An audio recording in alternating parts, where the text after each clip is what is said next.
शमशान की रात। महाराष्ट्र के एक छोटे से गांव देवलवाड़ी के पास एक पुराना शमशान घाट था।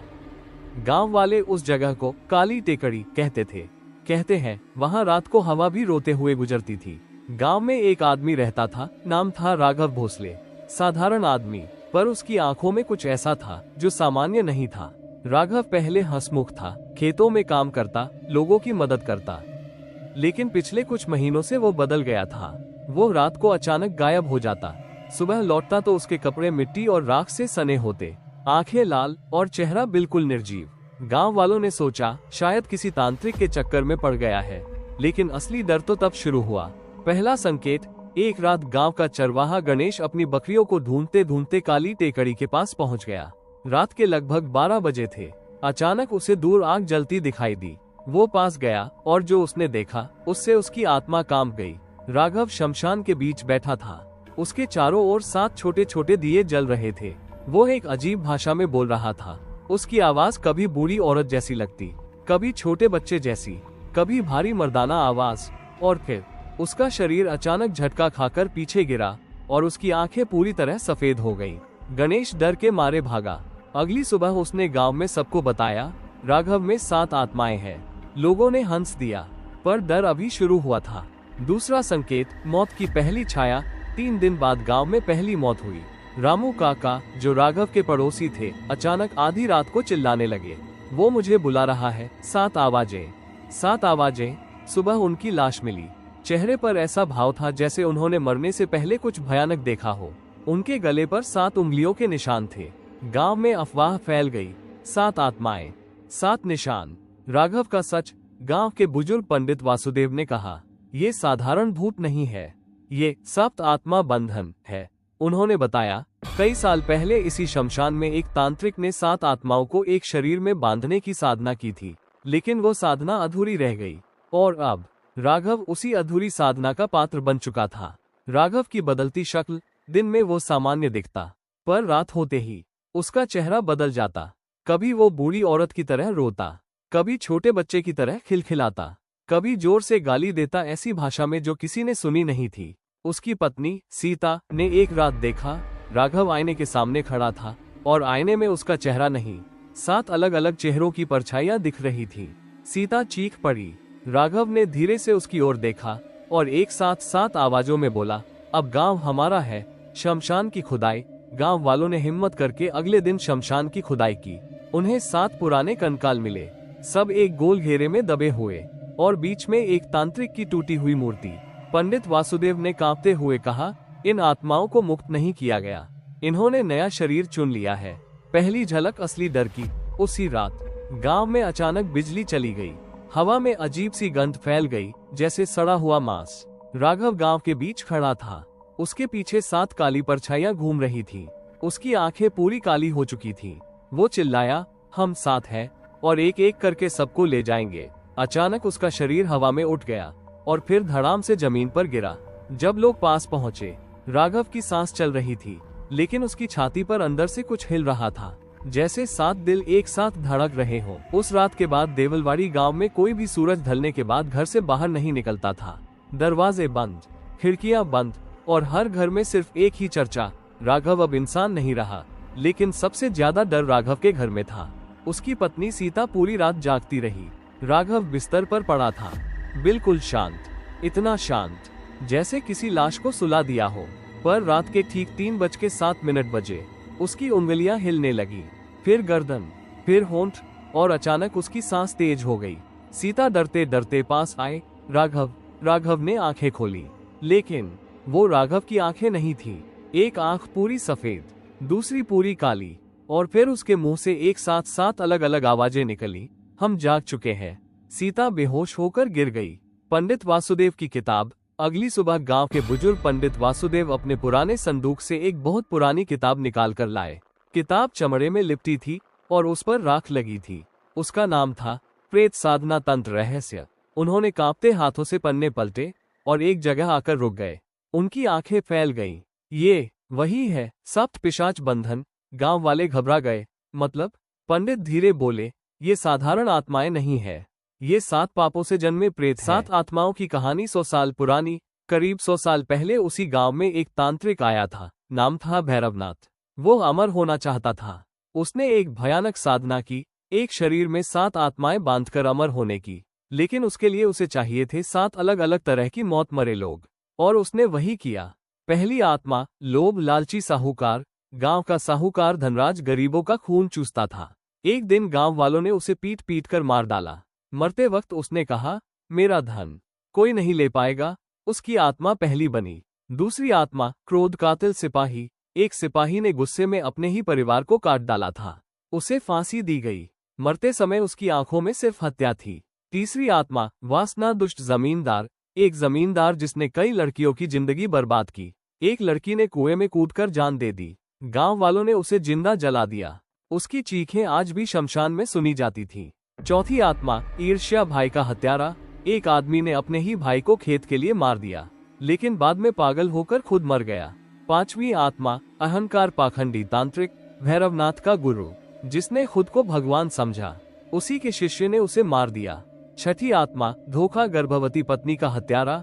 एक आदमी ने अपनी गर्भवती पत्नी को मारकर कुएं में फेंक दिया। उसे सांप ने काटकर मार डाला। सातवीं आत्मा मृत्यु स्वयं, सबसे भयानक। एक 12 साल का बच्चा जिसे तांत्रिक ने बलि चढ़ाया। वो मासूम नहीं था, अब वो शुद्ध प्रेत बन चुका था। अधूरी साधना। भैरवनाथ ने 7 को एक शव में बांधना चाहा, लेकिन गांव वालों ने उसे मार दिया। साधना अधूरी रह गई। आत्माएं मुक्त नहीं हुई और वो शमशान में बंध गई। राघव क्यों चुना गया? पंडित वासुदेव ने राघव का जन्मपत्र देखा। वो उसी दिन पैदा हुआ था जिस दिन भैरवनाथ मरा था, और उसके शरीर में जन्म से एक निशान था 7 बिंदुओं का। वो जन्म से ही उनका पात्र था। उसी रात राघव अचानक गांव के मंदिर पहुंचा। दरवाजा खुद खुल गया। घंटी अपने आप बजने लगी और उसने शिवलिंग पर हाथ रखा। उसकी त्वचा जलने लगी, लेकिन वो हंसने लगा। 7 आवाजों में, अब हमें कोई नहीं रोकेगा। ये गांव हमारा पहला घर होगा। और तभी मंदिर की मूर्ति में दरार पड़ गई। गांव वाले समझ चुके थे, अब ये बीमारी नहीं, न पागलपन, ये आने वाली मौत की शुरुआत है। देवलवाड़ी गांव अब गांव नहीं रहा था, वो एक इंतजार बन गया था। हर कोई जानता था कुछ होने वाला है। कुत्ते रात भर रोते, गायें खूंटे तोड़ने की कोशिश करती, और बच्चों को एक ही सपना आता, राख से ढका हुआ आदमी जिसके पीछे 7 परछाइयां। पहली रात खिड़की के बाहर कोई था। रामू काका की मौत के बाद अब कोई भी अकेले नहीं सोता था। लेकिन गांव का एक आदमी ऐसा था जिसे भूत प्रेत पर हंसी आती थी, महादेव पाटिल। वो बोला, अगर भूत है तो आज मेरे घर आए, मैं देखता हूँ। उस रात वो दरवाजा खुला छोड़कर सोया। आधी रात 1:43 बजे खिड़की अपने आप खुली। हवा नहीं थी, फिर भी पर्दा हिल रहा था। महादेव उठा। कौन है? कोई जवाब नहीं। फिर खिड़की के बाहर एक आदमी खड़ा दिखा, राघव।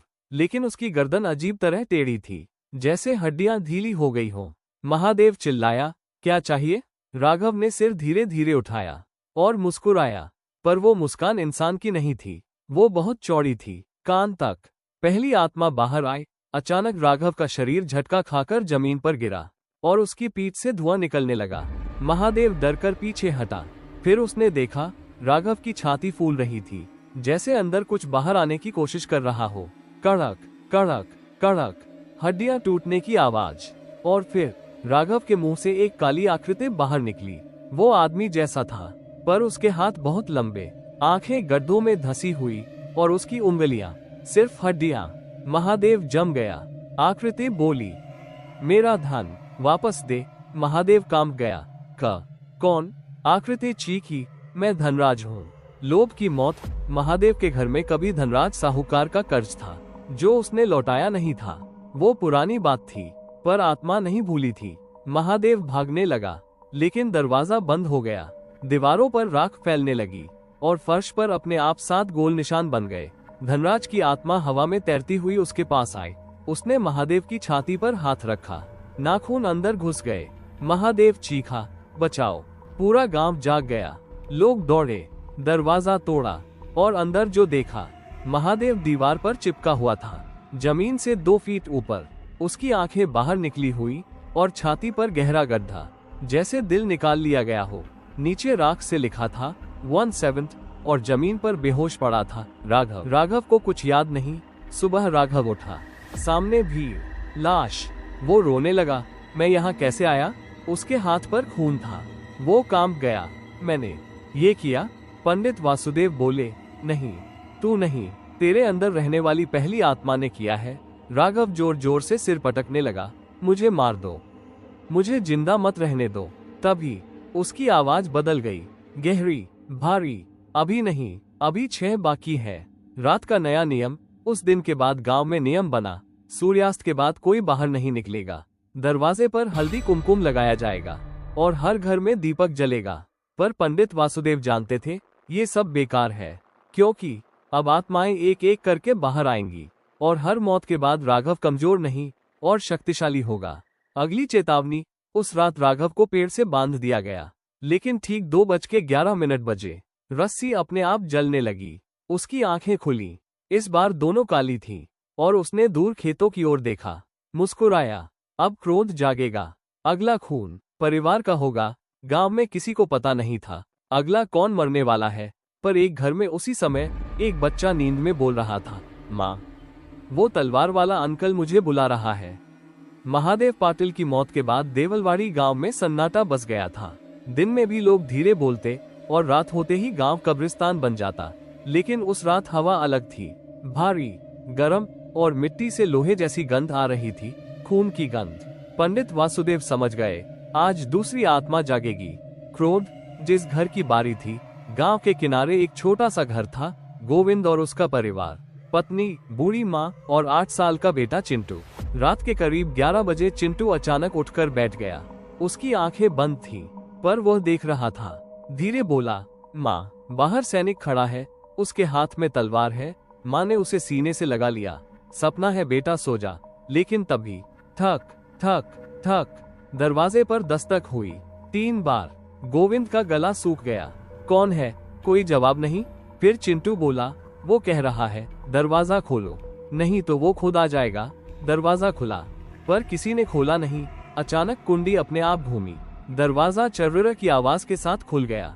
बाहर राघव खड़ा था, पर इस बार वो सीधा खड़ा नहीं था। उसके दोनों हाथ पीछे मुड़े हुए, जैसे कोई अदृश्य आदमी पकड़े हो। उसकी गर्दन पर गहरा कट का निशान उभरा हुआ था और उसकी पीठ के पीछे एक और परछाई खड़ी थी, लंबी, हाथ में तलवार जैसी आकृति। दूसरी आत्मा बाहर आई। राघव जमीन पर गिर पड़ा। उसका शरीर ऐसे कांपने लगा जैसे बिजली दौड़ रही हो। चिंटू चीखा, माँ, वो अंदर आ रहा है। अचानक राघव का मुंह पूरा खुल गया, इतना कि इंसान का जबड़ा टूट जाए, और उसके अंदर से काले धुएं के साथ एक आकृति बाहर निकली। वो आधा जला हुआ सैनिक था, आंखें लाल, हाथ में टूटी तलवार। उसने जमीन पर कदम रखा और पूरा घर हिल गया। क्रोध की हत्या। गोविंद भागकर परिवार को पीछे करने लगा। सैनिक की आत्मा धीरे बोली, परिवार, सब खत्म, जैसे मेरा हुआ था। अचानक वो इतनी तेजी से हिला कि कोई देख भी नहीं पाया। अगले ही पल गोविंद की मां जमीन पर गिरी, गर्दन कटी हुई। पत्नी चीखी, दीवारों पर खून उछल गया।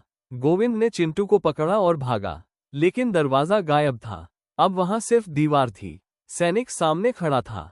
उसने तलवार उठाई और चिंटू की ओर बढ़ा।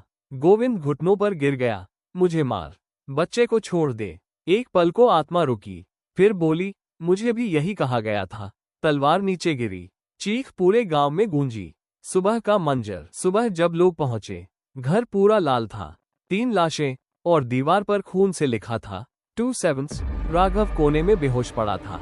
उसके हाथ में तलवार का निशान जला हुआ था। राघव टूट गया। जब उसे होश आया और उसने बच्चे की लाश देखी, वो पागलों की तरह रोने लगा, मैं राक्षस हूँ, मुझे जला दो। वो खुद को आग लगाने भागा, लेकिन अचानक रुक गया। उसकी मुस्कान वापस आ गई। अभी नहीं, अभी 5 और बाकी है। उसकी आवाज अब पहले से ज्यादा भारी थी, जैसे 7 नहीं, अब 2 आत्माएं बोल रही हों। पंडित वासुदेव का डर। पंडित ने जमीन पर बने निशान देखे। उनका चेहरा सफेद पड़ गया। अब ये आत्माएं सिर्फ मार नहीं रही, ये मजबूत हो रही हैं। 7 मौतों के बाद ये शरीर छोड़कर नया रूप लेंगी। गांव वाला कांप गया। क्या मतलब? पंडित ने धीमे कहा, फिर इन्हें कोई रोक नहीं पाएगा। उस रात राघव ने आसमान की तरफ देखा और पहली बार उसकी परछाई 7 हिस्सों में बंट गई। देवलवाड़ी अब आधा खाली हो चुका था। 2 हत्याओं के बाद कई परिवार गांव छोड़कर चले गए, लेकिन कुछ लोग नहीं जा सके, क्योंकि उन्हें यकीन था ये श्राप गांव से नहीं जमीन से जुड़ा है। और उनमें से एक थी गौरी, 18 साल की, नदी से रोज पानी भरकर लाने वाली सीधी सादी लड़की। उसे पता नहीं था अगला शिकार वही बनने वाली है। सपना जो सपना नहीं था। उस रात गौरी ने सपना देखा, वो पुराने सूखे कुएं के पास खड़ी थी। वही कुआं जहां सालों पहले एक लड़की ने कूदकर जान दी थी। नीचे से कोई गा रहा था, धीमी टूटी आवाज, पानी बहुत ठंडा है, नीचे आओ। गौरी ने झांक कर देखा, कुएं के अंदर एक लड़की खड़ी थी, भीगी, लंबे बाल चेहरे पर और आंखें पूरी काली। गौरी घबराकर पीछे हटी। कौन हो तुम? लड़की मुस्कुराए, तुम्हारी जगह मेरी जगह बदलनी है। और अचानक उसका हाथ लंबा होकर ऊपर आया। गौरी चीखते हुए जाग गई। बुलावा। सुबह सब सामान्य था, पर दोपहर से गौरी अजीब हो गई। वो बार बार एक ही बात बोलती, मुझे पानी भरना है अभी। माँ बोली शाम को जाना, पर जैसे कोई खींच रहा हो। सूरज ढलते ही वो घड़ा उठाकर निकल गई। कुएं के पास आसमान लाल था, हवा बिल्कुल बंद। कुएं के पास पहुंचते ही उसके कदम खुद रुक गए। अंदर से वही गाना, नीचे आओ। उसने देखा, कुएं का पानी अपने आप लहराने लगा और फिर पानी में चेहरा बना, राघव का चेहरा। लेकिन उसकी आंखें नहीं थीं, उनकी जगह एक औरत की आंखें। तीसरी आत्मा बाहर आई। उसी समय गांव में राघव जमीन पर गिरा। उसका शरीर धनुष की तरह मुड़ा। रीढ़ की हड्डी की आवाज आए, टक। उसके मुंह से पानी निकलने लगा और अचानक उसकी छाती से एक भीगी हुई औरत की आकृति बाहर निकली। लंबे बाल, जली हुई त्वचा और मुंह से लगातार पानी टपक रहा था। उसने पहली बार बोला, अब मेरी बारी। मौत कुएं में नहीं हुई। गौरी पीछे हटना चाहती थी, पर उसके पैर खुद चल रहे थे, जैसे कोई धागे से खींच रहा हो। वो कुएं के बिल्कुल किनारे पहुंच गई। अचानक उसके पीछे कदमों की आवाज आई। वो पलटी। राघव खड़ा था, पर इस बार उसके पीछे 3 परछाइयां थीं। उसने धीरे कहा, कूदो। जैसे मैं कूदी थी, गौरी रोने लगी, मुझे छोड़ दो। और तभी उसके हाथ अपने आप उठे। उसने खुद को धक्का दिया, पर वो नीचे नहीं गिरी। वो हवा में रुक गई, जैसे किसी ने पकड़ लिया हो। नीचे पानी से वही औरत ऊपर आई और गौरी के अंदर घुस गई। सुबह लोग दौड़े जब उसकी चीख सुनी। कुएं के पास घड़ा पड़ा था, पर गौरी नहीं। फिर पीछे से आवाज आई, मैं यहाँ हूँ। सबने मुड़कर देखा। गौरी खड़ी थी, पर उसकी चाल अलग थी, बहुत धीमी। उसके बाल गीले थे। माँ दौड़ी, गौरी। गौरी ने सिर उठाया। उसकी आंखें पूरी काली थीं और होठों से पानी बह रहा था। उसने मुस्कुराकर कहा, मैं अकेली नहीं हूँ अब। अचानक उसका शरीर गिरा और पास ही राघव भी गिर पड़ा।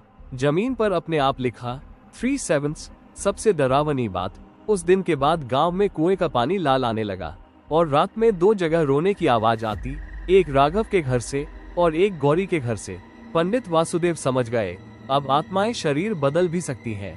ये पहले से ज्यादा खतरनाक हो चुका है। रात को राघव ने दीवार पर नाखून से लिखा, अब खेल शुरू हुआ है। और उसके नीचे 3 अलग अलग लिखावट में 4 बाकी है। देवलवाड़ी अब गांव नहीं रहा था। टूटी दीवारें, खुले दरवाजे, बुझी चूल्हे की राख और हर घर पर एक ही निशान, राख से बना हुआ गोल घेरा।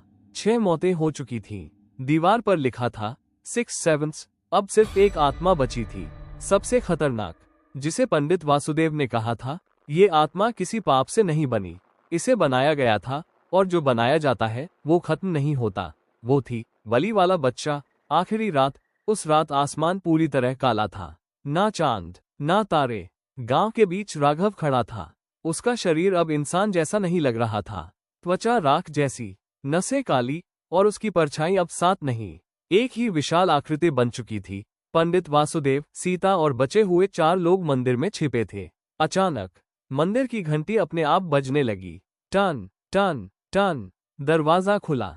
राघव अंदर आया, पर इस बार उसने किसी को नहीं देखा। वो सीधे शिवलिंग के सामने जाकर बैठ गया और बच्चे जैसी आवाज में बोला, मुझे घर चाहिए। पंडित समझ गए, आखिरी आत्मा नया शरीर ढूंढ रही है। अगर इसे शरीर मिल गया, सब खत्म। बच्चा किसे चुनेगा? मंदिर में सिर्फ एक बच्चा था, सीता का 6 साल का बेटा ओमकार। वो डर से कांप रहा था। राघव धीरे उसकी ओर मुड़ा। उसकी आंखों से काला पानी बह रहा था और अचानक मंदिर की सारी दीपक बुझ गए। अंधेरा। फिर उस अंधेरे में छोटे पैरों की आवाज, थक थक थक। ओमकार की आवाज आए, माँ, कोई मुझे बुला रहा है। सीता चीखी, ओंकार पीछे आ। पर देर हो चुकी थी। राघव के शरीर से धुआं निकल रहा था और उसके सीने से एक छोटे बच्चे की परछाई बाहर आ रही थी। सातवीं आत्मा बाहर आए। वो बच्चा पूरा काला था, आंखें सफेद, चेहरे पर कोई भाव नहीं। वो धीरे धीरे ओंकार की ओर बढ़ा। हर कदम पर मंदिर की दीवारों में दरार पड़ रही थी। पंडित वासुदेव चिल्लाए, अगर ये इसमें घुस गया तो ये जन्म ले लेगा। राघव की आखिरी लड़ाई। उसी समय राघव अचानक चीखा। पहली बार उसकी अपनी आवाज नहीं, उसने अपने ही गले को पकड़ लिया, जैसे अंदर से कोई उसे फाड़ रहा हो। वो जमीन पर गिरा, सर पटकने लगा। मैं किसी और बच्चे को मरने नहीं दूंगा। सीता रोते हुए, राघव ने कांपते हाथ से दिया उठाया और अपने सीने पर रख लिया। ये खुद को जला देगा। अगर शरीर जल गया तो सातों आत्माएं मुक्त नहीं, नष्ट होंगी। अंतिम क्षण। सातवीं आत्मा ओंकार से बस एक कदम दूर थी। राघव मुस्कुराया, आंखों से आंसू बहते हुए बोला, जिस शरीर को तुमने घर बनाया वही तुम्हारी चिता बनेगा। उसने खुद पर तेल उड़ेला और आग लगा दी। आग में चीखें। जैसे ही आग लगी, मंदिर हिल गया। राघव के शरीर से एक एक करके आकृतियां निकलने लगी। पहले लालची साहूकार, फिर सैनिक, फिर भीगी औरत, फिर बाकी सभी। सब आग में जलने लगे। सबसे अंत में वो बच्चा चीखा, मुझे जीना है। राघव की आवाज आई, अब कोई नहीं मरेगा। और अचानक सब राख हो गया। अगली सुबह सूरज उगा। 100 साल बाद पहली बार काली टेकड़ी पर चिड़िया बैठी। गांव वाले धीरे मंदिर पहुंचे। वहां सिर्फ राख थी, बीच में एक जला हुआ ताबीज और दीवार पर आखिरी निशान 77 समाप्त। ऐसे ही वीडियो देखने के लिए हमारे चैनल हॉरर स्टोरीज चैनल को सब्सक्राइब करें और बेल आइकॉन घंटी का निशान दबाएं।